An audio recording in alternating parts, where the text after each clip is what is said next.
BSP की चुनावी जनसभा में इकट्ठा हुए पार्टी के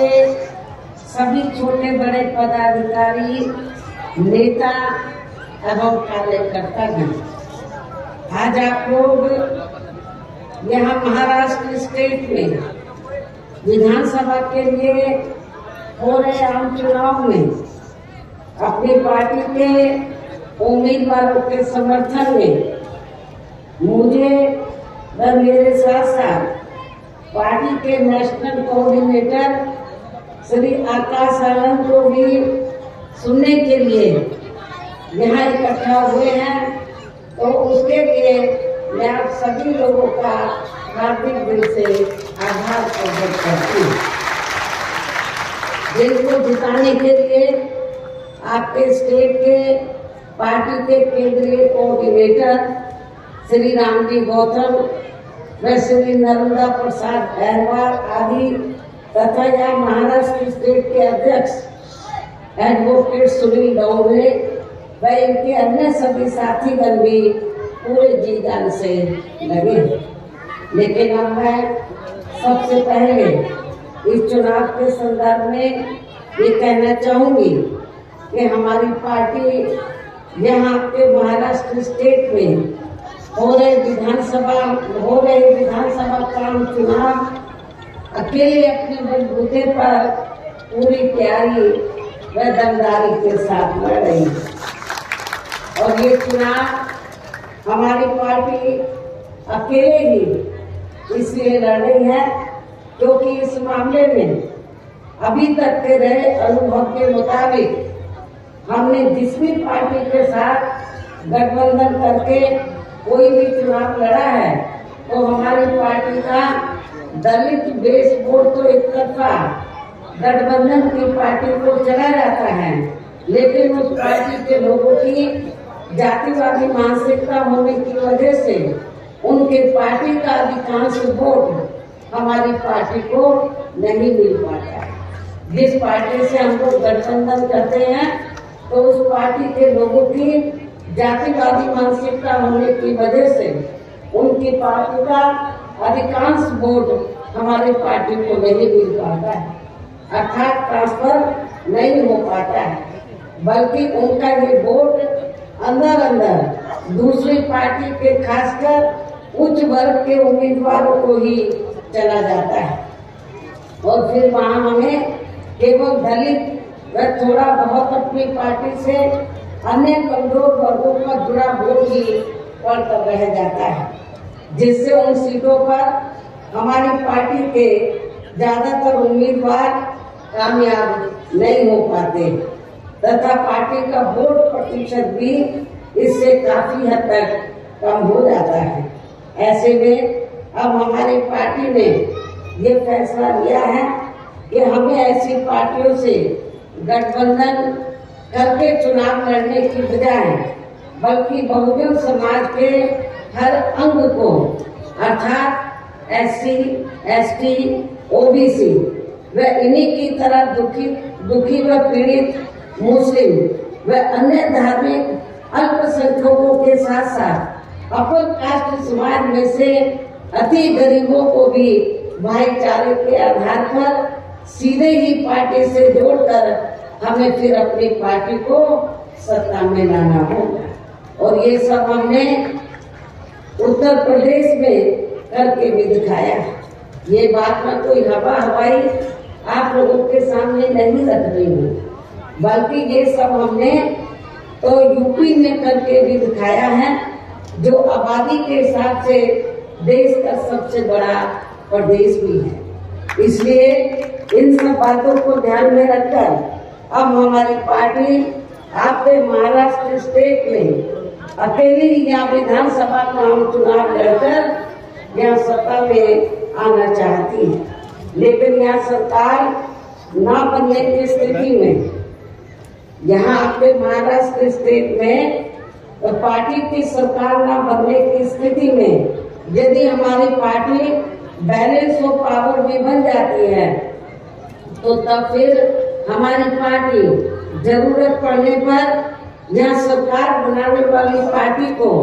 अब फ्री में बाहर से समर्थन नहीं देगी, बल्कि उस सरकार में ही शामिल होकर अपने लोगों का कुछ विकास आगे कराने का ही पूरा प्रयास करेगी। इसके अलावा टिकट बंटवारे के मामले में भी हमने यहाँ सर्व समाज के लोगों को बीएसपी पे जुड़ने की तादाद को ध्यान में रखकर फिर उसी अनुपात में ही उन्हें टिकट भी दिए, अर्थात उन्हें उचित भागीदारी भी दी। किंतु अब मैं आप लोगों का ध्यान अपनी पार्टी को कामयाब बनाने के लिए कुछ जरूरी बातों की तरफ ये दिलाना चाहती हूँ कि अपने देश को आजाद हुए अब वर्षों बीत चुके हैं और इस लंबी अवधि में केंद्र व्याप्त महाराष्ट्र स्टेट में भी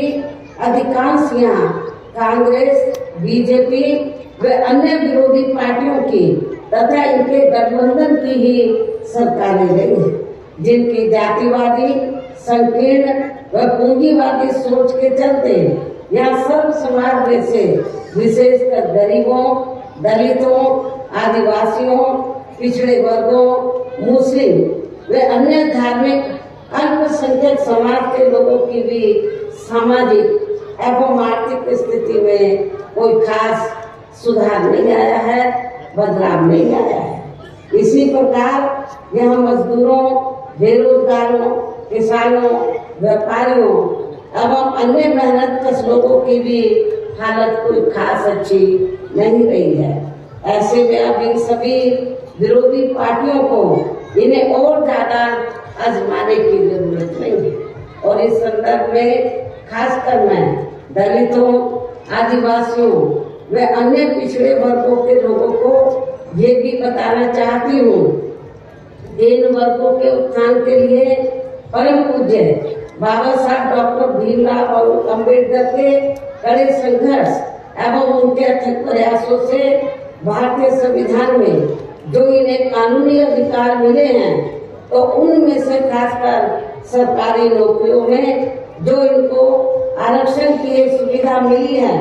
तो उसका यहाँ कांग्रेस, बीजेपी व अन्य विरोधी पार्टियों की रही सरकारों ने इन्हें अभी तक भी पूरा लाभ नहीं दिया और अब तो ये सभी विरोधी पार्टियों की जातिवादी सरकारें अपने राजनीतिक नफे नुकसान को भी ध्यान में रखकर इनके इस आरक्षण को मान्य कोर्ट की आड़ में इसे प्रभावहीन बनाने में व खत्म करने की भी पूरी कोशिश में लगी हुई है। और इसका खास उदाहरण दिनांक 1 अगस्त 2024 को माननीय सुप्रीम कोर्ट का दिया गया निर्णय है, जिसमें कोर्ट ने एससी व एसटी वर्गों के आरक्षण में आरक्षण अर्थात इसमें वर्गीकरण करने व क्रीमी लेयर आदि को भी लागू करने की बात कही है, जिससे हमारी पार्टी कतई भी सहमत नहीं है। इतना ही नहीं बल्कि कोर्ट के इस निर्णय को प्रभावहीन बनाने वैसे पूर्व की स्थिति में लाने के लिए हमने मीडिया के जरिए केंद्र की वर्तमान भाजपा सरकार से इस मामले में संसद में संवैधानिक संशोधन विधेयक लाकर इसे पास कराने का भी अनेकों बार विशेष अनुरोध किया, जिस पर केंद्र सरकार व पूरा विपक्ष भी अभी तक चुप्पी साधे हुए हैं। वैसे भी इस मामले में अब हमें इनसे कोई उम्मीद भी नहीं करनी चाहिए, क्योंकि अब तो सत्ता व विपक्ष की कई राज्य सरकारों ने कोर्ट के इस फैसले को लागू करना भी शुरू कर दिया है। इतना ही नहीं बल्कि माननीय कोर्ट ने अपने इस निर्णय को लागू कराने का अब ये सीधा कार्य राज्य सरकारों के ऊपर ही छोड़ दिया है और अब राज्य सरकारें इस निर्णय की आड़ में अपनी पार्टी के लाभ के लिए इन वर्गों को आरक्षण के नाम पर बांटकर इन्हें आपस में ही खूब लड़ाएंगी, अर्थात इसका फूट डालो व राज करो की नीति की तरह ही पूरा राजनीतिक फायदा भी उठाएंगे। जबकि कांग्रेस के श्री राहुल गांधी ने तो विदेश में जाकर इनके सभी आरक्षण को आगे वक्त आने पर खत्म करने का भी ऐलान कर दिया है। ऐसे में अब हमारी पार्टी का यही कहना है कि देश में इन वर्गों को बाबा साहब डॉक्टर भीमराव अम्बेडकर ने जो आरक्षण का जो संवैधानिक अधिकार दिया है, तो उसे अब यहाँ सभी जातिवादी पार्टियां किस्म किस्म के हथकंडे इस्तेमाल करके प्रभावहीन बनाने में व खत्म करने की भी पूरी कोशिश में लगी है। लेकिन अब इन वर्गों को इनके षड्यंत्र को किसी भी कीमत पर कामयाब नहीं होने देना है, बल्कि इन्हें पूर्व की तरह ही आपस में मिलजुल कर एक होकर आगे बढ़ना है और अपनी एकमात्र हितैषी पार्टी बीएसपी को ही पूर्ण रूप से मजबूत बनाकर इसे केंद्र व राज्यों की भी सत्ता में जरूर लाना है। और फिर सही वक्त आने पर इन वर्गों के इस आरक्षण को पूर्व की स्थिति में लाकर जरूर बहाल कर दिया जाएगा। साथ ही इन्हें आरक्षण का इनकी बढ़ी हुई आबादी के हिसाब से भी पूरा लाभ दिया जाएगा, जबकि इसी मानसिकता के तहत चलकर ही केंद्र व राज्यों में कांग्रेस, बीजेपी व अन्य जातिवादी पार्टियों की भी अब तक रही सभी सरकारों ने इनका आरक्षण का कोटा अभी तक भी पूरा नहीं किया है, जिसे फिर अंत में किसी न किसी रूप में सामान्य वर्गों को ही दे दिया जाता है। पदोन्नति में आरक्षण को तो इन्होंने बहुत पहले ही माननीय कोर्ट की आड़ में इसे काफी हद तक खत्म ही कर दिया है। इसके साथ ही केंद्र में राज्यों की भी सरकारों द्वारा इन वर्गों के लोगों को प्राइवेट सेक्टर में आरक्षण दिए जाने की व्यवस्था किए बिना ही इनके ज्यादातर सरकारी कार्य अब यहाँ प्राइवेट सेक्टर के जरिए देश के अधिकांश बड़े बड़े पूंजीपतियों व धनसेठों को ही दिए जा रहे हैं, जिसके कारण आपके यहाँ महाराष्ट्र स्टेट सहित पूरे देश में अब इन वर्गों के लोगों को आरक्षण का बहुत कम ही लाभ मिल पा रहा है।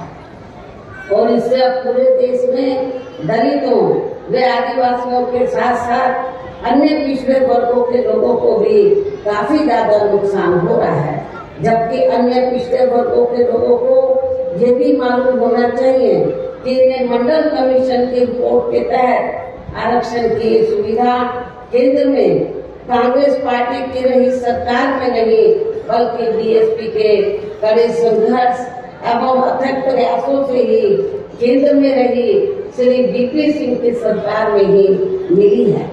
जिसका भी अब यहाँ जातिवादी विरोधी पार्टियों की चल रही सरकारें इन्हें पूरा लाभ नहीं दे पा रही हैं। इसके साथ ही श्री बीपी सिंह की सरकार में ही इन वर्गों के मसीहा परम पूज्य बाबा साहब डॉक्टर भीमराव अम्बेडकर को भी यहाँ भारत रत्न की उपाधि से सम्मानित किया गया है, जिसके लिए वो हर प्रकार से पात्र भी थे, जबकि इन्हें ये सम्मान इनके जीते जी केंद्र में रही कांग्रेस पार्टी की ही सरकार में बहुत पहले मिल जाना चाहिए था। लेकिन कांग्रेस पार्टी की रही सरकार ने अपनी जातिवादी मानसिकता की वजह से इनके देहांत के बाद भी इन्हें ये सम्मान नहीं दिया। जो इनके द्वारा बनाए गए संविधान की अब आए दिन यहाँ हवाई व्यक्तियों की बातें करते रहते हैं। इतना ही नहीं, बल्कि इनके कारवा को आगे बढ़ाने वाले वे हर मामले में समर्पित रहे व्यक्तित्व मान्यवर श्री काशीराम जी के देहांत होने पर उस समय केंद्र में रही इसी कांग्रेस पार्टी की सरकार ने इनके सम्मान में एक दिन का भी राष्ट्रीय शोक घोषित नहीं किया था। इससे भी इन वर्गों के प्रति इस कांग्रेस पार्टी की हीन व जातिवादी मानसिकता साफ झलकती है। इसके साथ ही इन वर्गों के लोगों को जुर्म जाति से निजात दिलाने के लिए जो भी नियम व कानून आदि बने हैं, तो उन पर भी केंद्र व राज्यों की जातिवादी सरकारें सही से अमल नहीं कर पा रही हैं, जिससे अब यहाँ खासकर दलितों, आदिवासियों व अन्य पिछड़े वर्गों के ऊपर शोषण करने वालों का मनोबल और भी ज्यादा बढ़ रहा है। और ये सब हमें यहाँ आपके महाराष्ट्र प्रदेश में भी काफी कुछ देखने के लिए मिल रहा है। इसी प्रकार हमें पूरे देश में मुस्लिम व अन्य धार्मिक अल्पसंख्यक समाज के लोगों की भी हालत कुछ खास अच्छी नजर नहीं आती है। इनके साथ साथ अपर कास्ट समाज में से खासकर गरीब लोगों की भी आर्थिक स्थिति अभी भी यहाँ पूरे देश में काफी ज्यादा खराब व दयनीय ही बनी हुई है, जिसका काफी कुछ खुलासा सचल कमेटी की रिपोर्ट में भी किया गया है। इनके अलावा आपके महाराष्ट्र स्टेट सहित पूरे देश में सर्व समाज में से विशेषकर यहाँ गरीब, मजदूर, किसान,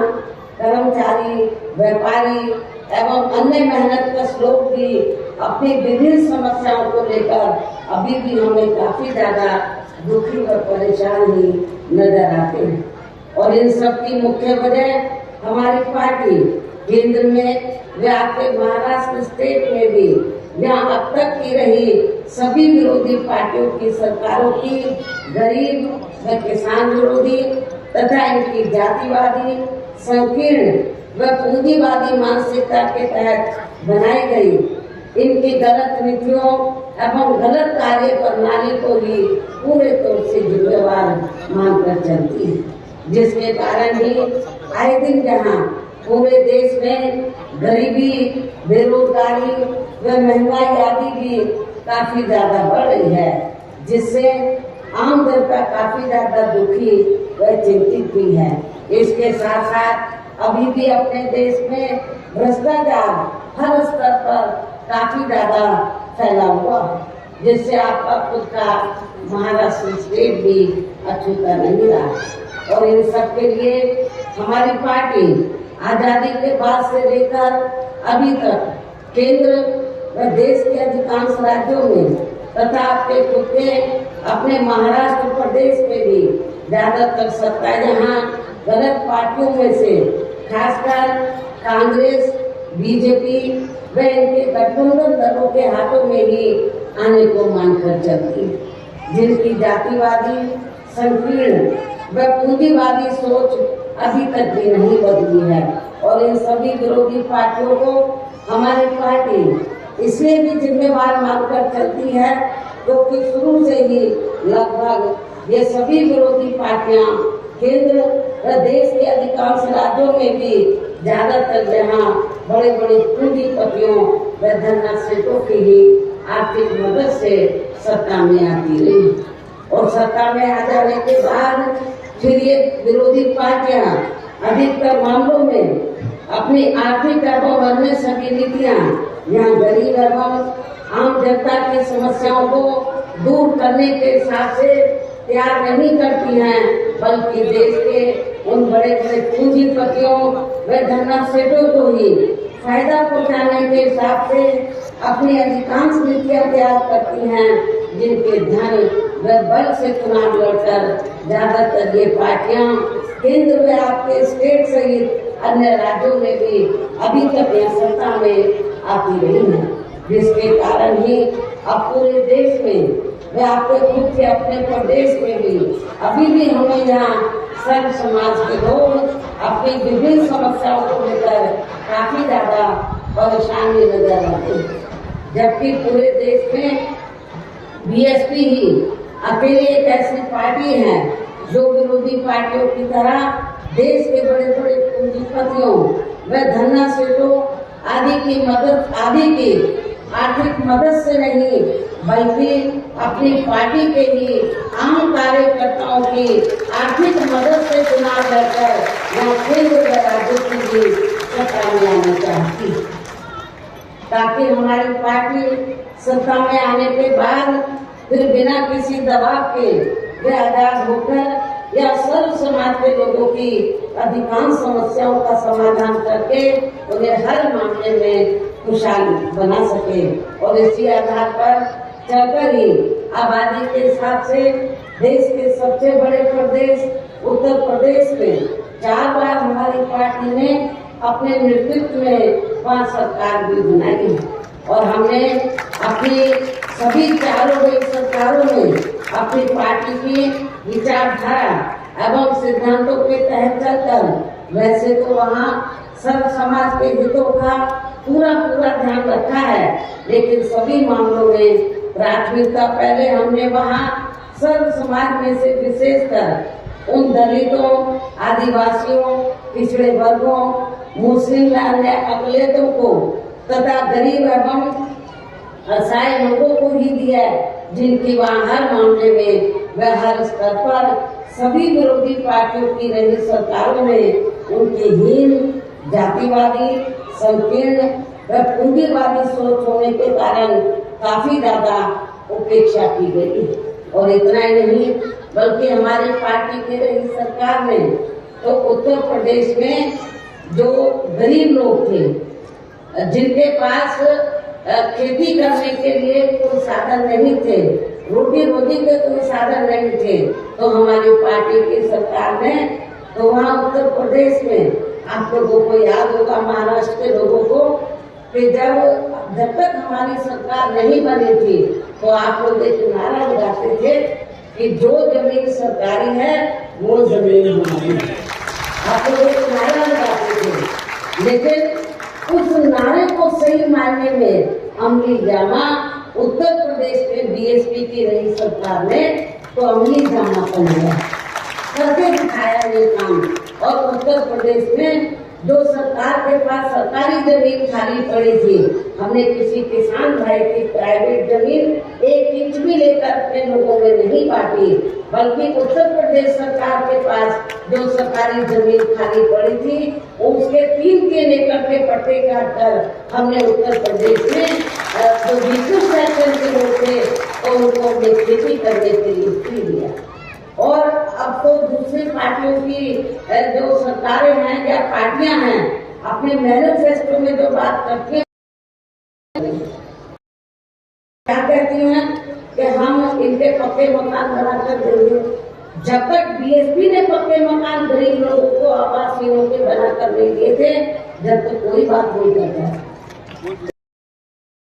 हमारी पार्टी की रही सरकार ने जिन गरीब लोगों के पास रहने के लिए पक्के मकान नहीं थे तो सरकारी खर्चे से पक्के मकान बना, उसकी नकल सरकारी कर रही। अमली जामा नहीं बना रही, कागजों में ज्यादा उनके मकान बनते हैं, जमीनी हकीकत में। इसी प्रकार आप लोगों को मालूम है कि चाहे महाराष्ट्र है या देश का अन्य कोई स्टेट है, जहाँ पर वीकर सेक्शन के लोग रहते हैं, कमजोर वर्गों के, उनकी बस्तियों में घुसते ही मालूम हो जाता है कि यहाँ दबे दूसरे लोग रहते हैं, क्योंकि जो पार्टी पावर में रहती है वो अपनी जातिवादी मांग उनकी बस्तियों को विकसित नहीं करती है। हमारी पार्टी की सरकार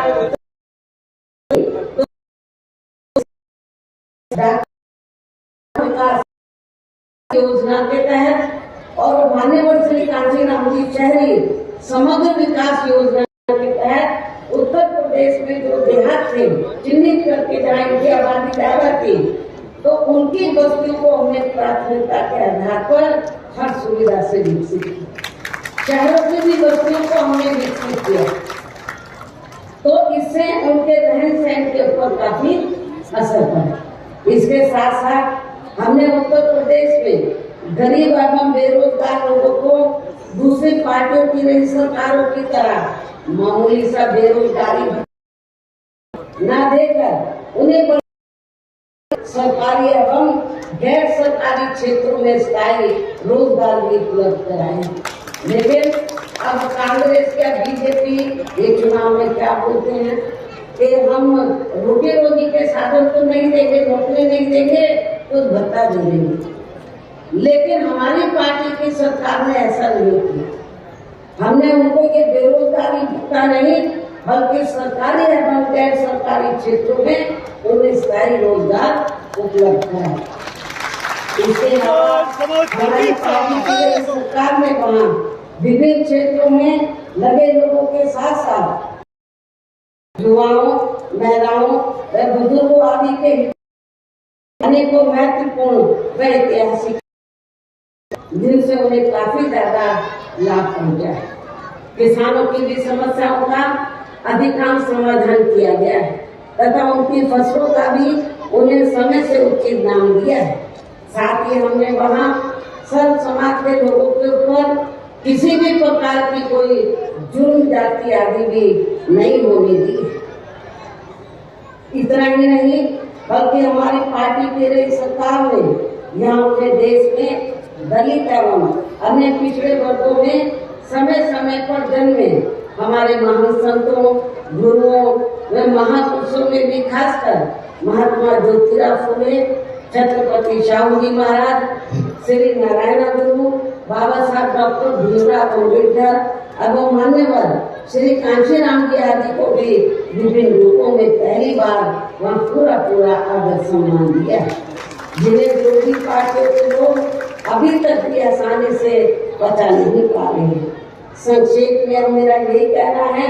कि उत्तर प्रदेश में हमारी पार्टी ने अपने सभी चालू रहे शासनकाल के दौरान वहाँ हर मामले में व हर स्तर पर सर्व समाज के लोगों को काफी बेहतरीन सरकार दी है। और यदि आप लोग भी यहाँ अपने महाराष्ट्र प्रदेश में ऐसे ही कार्य करना चाहते हैं, साथ ही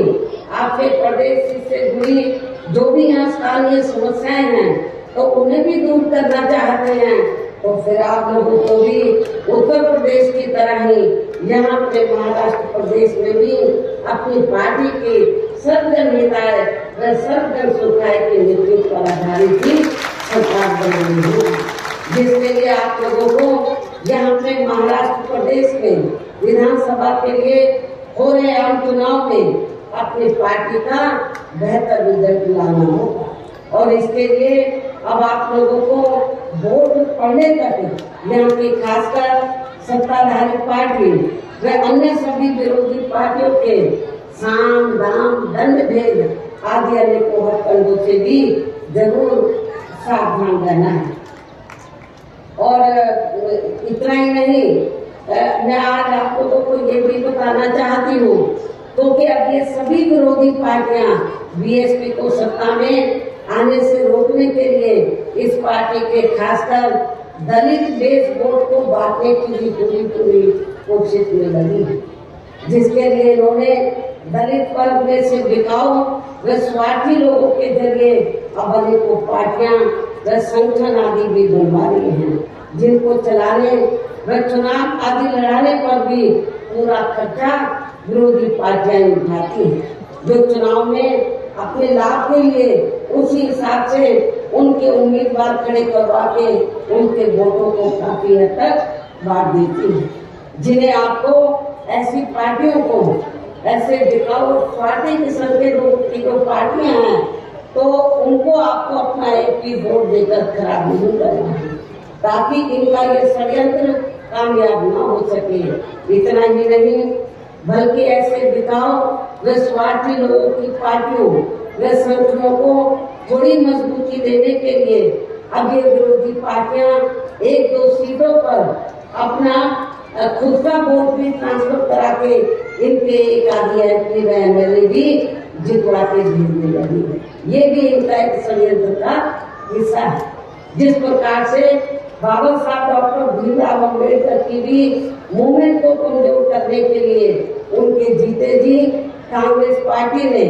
इनके विरोध में दलित वर्ग से जुड़े स्वर्गीय बाबू जगजीवन राम जी को बड़े बड़े पदों पर बनाकर रखा था। इसलिए आपको इनके षड्यंत्र को भी कामयाब नहीं होने देना है। इसके साथ ही विरोधी पार्टियां अपने अपने पक्ष में हवा बनाने के लिए खासकर मीडिया, ओपिनियन पोल, सर्वे एवं सोशल मीडिया आदि का जो बड़े पैमाने पर इस्तेमाल करती हैं तो उनसे पार्टी के लोगों को कतई भी गुमराह नहीं होना है। इसके साथ साथ आप लोगों को विरोधी पार्टियों के विभिन्न रूपों में जारी किए गए उनके हवाई व प्रलोभन भरे चुनावी घोषणा पत्रों आदि के बहकावे में भी कतई नहीं आना है, जिन्हें ये पार्टियां सत्ता में आने के बाद अधिकांश अमल में नहीं लाती हैं और जिन पर से अब जनता का काफी हद तक विश्वास ही उठ गया है। इसलिए हमारी पार्टी किसी भी चुनाव में अपनी पार्टी का कोई भी चुनावी घोषणा पत्र आगे जारी नहीं करती है। वैसे भी हमारी पार्टी किसी भी मामले में कहने में बहुत कम बल्कि कार्य करके दिखाने में ही ज्यादा विश्वास रखती है। अर्थात जो कहती है उसे करके भी दिखाती है। और ये सब हमने पार्टी के बिना जारी किए गए चुनावी घोषणा पत्र के ही उत्तर प्रदेश में काफी कुछ करके भी दिखाया है, जिनके अब देश में अधिकांश पार्टियों की सरकारें काफी कुछ नकल भी कर रही हैं। इन्हीं जरूरी बातों के साथ ही अब मेरा यही कहना है कि आप लोगों को अपने खुद के वे अपने महाराष्ट्र स्टेट के भी हित में यहाँ अपनी पार्टी बीएसपी की ही सरकार बनाना बहुत जरूरी है। बीएसपी को इस सत्ता में लाना बहुत जरूरी है। तभी फिर यहाँ पे प्रदेश में परम पूज्य बाबा साहब डॉक्टर भीमराव अम्बेडकर एवं मान्यवर श्री कांशीराम जी आदि का अधूरा सपना जरूर साकार हो सकता है। जैसे आप लोगों को ये मालूम है कि परम पूज्य बाबा साहब डॉक्टर अम्बेडकर के साथ साथ मान्यवर श्री कांशीराम जी के लिए कर्म भूमि रही। मान्यवर श्री कांशीराम जी ने जब बाबा साहब डॉक्टर अम्बेडकर की मूवमेंट को आगे बढ़ाने का संकल्प लिया तो वो उन्होंने इसी महाराष्ट्र की धरती के ऊपर उन्होंने लिया था और यहीं से उनके अधूरे कार्यों को पूरा करने का अभियान शुरू किया। तो ये जो जगह है महाराष्ट्र जो स्टेट है तो परम पूज्य बाबा साहब डॉक्टर अम्बेडकर के साथ साथ मान्यवर श्री कांशीराम जी की भी कर्म भूमि रही और यही पूना से उन्होंने इस मूवमेंट को शुरू किया था। ये भी आप लोगों को मालूम है। जिसे भी खास ध्यान में रखकर अब मेरी आपसे यही अपील है कि आप लोगों को यहाँ महाराष्ट्र स्टेट में यहाँ अपने महाराष्ट्र स्टेट में विधानसभा का चुनाव लड़ रहे अपने उम्मीदवारों को अपनी पार्टी के हाथी चुनाव चिन्ह के सामने वाले बटन को दबा के उन्हें जरूर जिताना है। और इसके लिए अब आप लोगों को वोट करने वाले दिन अपने सभी कार्य को छोड़कर वे अपने अपने पोलिंग बूथों पर समय से पहुंचकर अपना वोट डालने के लिए जरूर जाना है। और इस मामले में हमारी महिलाएं जो बड़ी संख्या में मुझे सुनने के लिए इधर आई हैं तो इस मामले में हमारी महिलाएं भी पीछे नहीं रहेंगी। इसके साथ ही अपनी पार्टी का एक भी वोट पड़ने से ना रह जाए तो उसका भी आप लोगों को विशेष ध्यान रखना है। इस प्रकार से आप लोगों को अपनी पार्टी को कामयाब बनाने का हर संभव पूरा प्रयास करना है। और अपने अंत में उन्हें अपनी पार्टी के उम्मीदवारों को जो मंच पर दिया और सामने भी हमारे उम्मीदवार खड़े हैं तो अपने अंत में उन्हें अपनी पार्टी के उम्मीदवारों को अपनी पार्टी के हाथी चुनाव चिन्ह के सामने वाले बटन को दबा के उन्हें जिताने के पुरजोर अपील के साथ ही अपनी बात यही समाप्त करती हूँ। धन्यवाद। जय भीम, जय भारत।